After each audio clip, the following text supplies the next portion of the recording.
I did an explainer several months back of the 10 corporations that are most heavily involved in the Israeli genocidal regime.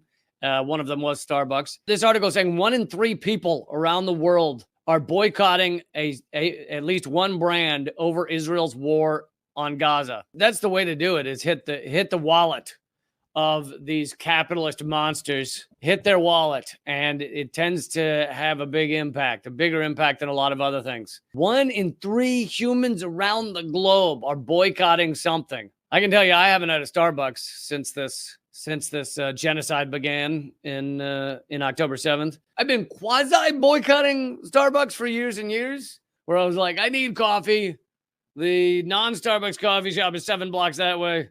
The Starbucks is on this block, the next block, the next block, the next block. So I could have 7 different Starbucks coffees before I get to a non-Starbucks coffee. And I would give into that pre-October 7th. But now I don't. Now I walk the 7 blocks to a non-Starbucks coffee shop. Because funding genocide, there's something about it. Just doesn't taste as good. I've noticed that. Have you noticed that? Have you guys noticed that?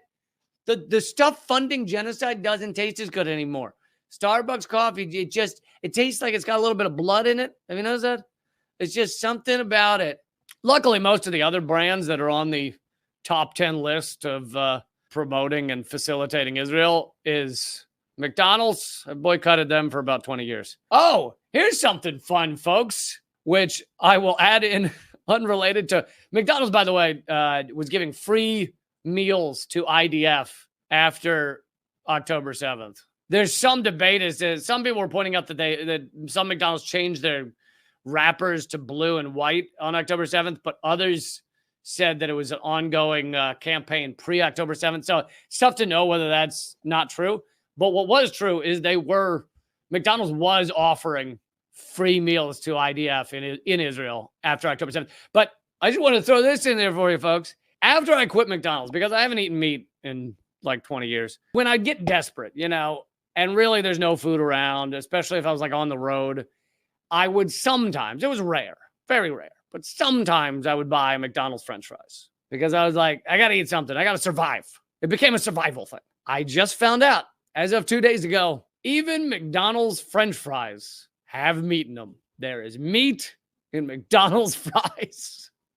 How horrific is that? Because it's something about like the oil they're cooked in is beef rendered or something. Legit, if you have fries at McDonald's, you're eating meat. And I guarantee you it's not the good parts of the cow, all right? And it's not good cows. These are the most horrifically tortured beef products. And then the beef rendering that goes into the fries is whatever's left over in like the ground up anus that they have left over. That's what they use to make the fries. And I know that's graphic, but listen, sometimes reality is graphic. Reality is unacceptable to say out loud. Have you ever noticed that? Again, if you eat meat, maybe you don't care. But for those people who don't eat meat, you don't really want to be covered in animal fat all day long. I brought up that story about boycotting to show you a company that you should be boycotting that you might not know about. Wonderful Foods, the wonderful company. Now, part of the reason you should boycott them is because they are big facilitators of Israel's genocide, big Zionist. Zionist does not equal Jewish. If you need to know that, need to hear that again. But the wonderful company has a whole long list of products that you might not even know are wonderful products. Fiji waters, palm juice, Halos, tangerine thingies. The Justin Wine Company, which I know wine lovers who really like Justin, but apparently it was bought by Wonderful. And there's a bunch more. You'd have to look up all the brands.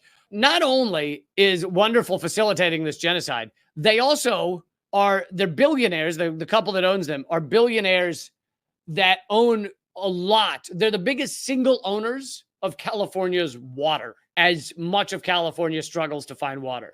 Stuart and Linda Resnick, they own one of the biggest, or they own a controlling percentage of one of the biggest reservoirs, like natural reservoirs, basically where the where the water collects in California, and they have control of it. And that's part of the reason that they've been able to continue their pistachios and their wines and wineries and all that stuff. They've been able to continue it. Pomegranates, I guess, as well.